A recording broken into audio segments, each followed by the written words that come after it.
किसी ने बड़े कमाल की बात कही है कि अवसर और सूर्योदय में एक ही समानता है। देर करने वाले हमेशा इन्हें खो देते हैं। Hi guys, I am Gautam. एक छोटी सी कहानी। ये कहानी राहुल नाम के लड़के की, जो मिडिल क्लास फैमिली में पैदा हुआ, जो 12th क्लास तक टॉप करता जा रहा था। कमाल का बच्चा, पढ़ने लिखने में सबसे आगे। फैमिली को उस पर गर्व था। फैमिली को लगता था कि जब ये बच्चा बड़ा हो जाएगा तो कुछ कमाल करेगा, हम लोगों की लाइफ बदल देगा, हमारी फैमिली में हैप्पीनेस आ जाएगी, सब कुछ बदल देगा, सिर्फ और सिर्फ ये लड़का। लेकिन वो लड़का जब 12th पास करके कॉलेज में गया तो उसकी लाइफ बदल गई। उसके आसपास ऐसे दोस्त आ गए जिन्होंने उसे बिगाड़ के रख दिया। देर रात तक पार्टी चलने लगी, घर वालों से झूठ बोल करके पैसे मंगवाने लगा। घर वालों को समझ में आ रहा था। उन्होंने एक दिन इसको समझाने की कोशिश की, लेकिन राहुल ने घर वालों को डांट दिया कि आप मुझे ज्ञान मत दीजिए, मुझे सब कुछ मालूम है और आपके ज्ञान से बात नहीं बनेगी। आप शांत रहिए, मैं अपनी ज़िंदगी जी लूँगा। घर वालों ने कुछ नहीं बोला। 1 साल के बाद में जब रिज़ल्ट आया तो राहुल एक सब्जेक्ट में फेल हो गया, और जहाँ ये फेल होने वाली बात आई वहीं ये बात इसके ईगो को हर्ट कर गई कि जो लड़का 12th तक टॉप करता आ रहा था वो कॉलेज में जाते ही फेल कैसे हो सकता है। और ये जो फेल होने वाली बात थी इसके मन में, इसके दिमाग में इतना घर कर गई कि ये घर में बंद हो गया, एक कमरे में रहने लगा।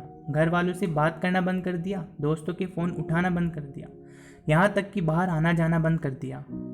राहुल धीरे धीरे डिप्रेशन का शिकार हो रहा था। उसे लग रहा था कि उसकी लाइफ में यहीं ब्रेक लग जाएगा, सब खत्म हो जाएगा। राहुल जिस स्कूल में पढ़ता था, जहाँ से 12th पास आउट की थी, वहाँ के प्रिंसिपल को जब ये बात मालूम चली तो उन्होंने राहुल को अपने से मिलने बुलाया, डिनर पर बुलाया।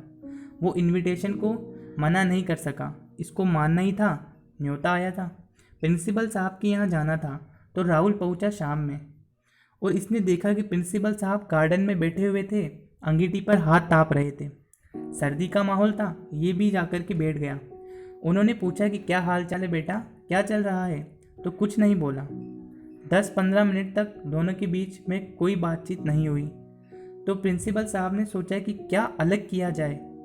उन्होंने अंगीठी में से एक कोयले के टुकड़े को निकाला जो जल रहा था, और धधकते हुए कोयले को मिट्टी में फेंक दिया। जैसे ही मिट्टी में फेंका वो कोयला थोड़ी देर तो जला, फिर बुझ गया। तब राहुल ने बोला कि सर, ये आपने क्या किया। एक कोयले का टुकड़ा जो अंदर जल रहा था, धधक रहा था, हमें गर्मी दे रहा था, उसको बाहर मिट्टी में फेंक दिया, बर्बाद कर दिया। तो प्रिंसिपल ने कहा कि बर्बाद कहाँ कर दिया, कौन सी बड़ी बात हुई, वापस इसको ठीक कर देते हैं। उन्होंने इस कोयले के टुकड़े को मिट्टी में से उठाया और वापस अंगीठी में डाल दिया। फिर से वो टुकड़ा थोड़ी देर के बाद जलने लगा, गर्मी देने लगा। तो प्रिंसिपल ने पूछा कि बेटा, कुछ समझ में आया। तो राहुल ने बोला नहीं। तो प्रिंसिपल ने कहा कि बेटा, मैं तुम्हें यही समझाने के लिए यहाँ बुला रहा था। ये जो कोयले का टुकड़ा है ये तुम हो। तुम जब अंगीठी से बाहर निकले, गलत संगीति में गए, मिट्टी में गए तो बुझ गए, लेकिन वापस आकर के चल सकते हो। शर्त ये है कि अंगीठी में वापस आना होगा, अपनी लाइफ स्टाइल बदलनी होगी, अपने दोस्त बदलने होंगे। बस इतनी सी बात तुम्हें समझाने के लिए यहाँ बुलाना चाहता था। राहुल को सारी बात समझ में आ गई, उसकी लाइफ बदल गई।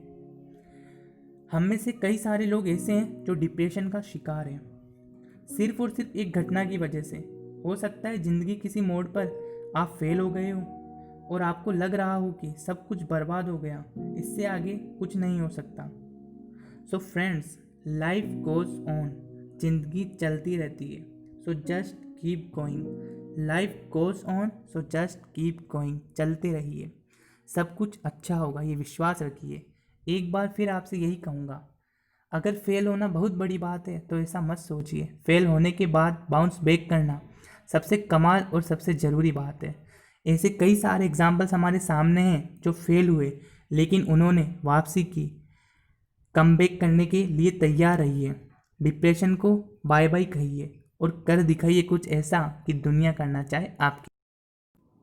सो फ्रेंड्स, ऐसी नई कहानियाँ और सुनते रहने के लिए हमारे चैनल को सब्सक्राइब करिए एंड बेल आइकन को ज़रूर प्रेस करिए, ताकि लेटेस्ट कहानियाँ आप तक सबसे पहले पहुँच सकें। Thank you for watching video.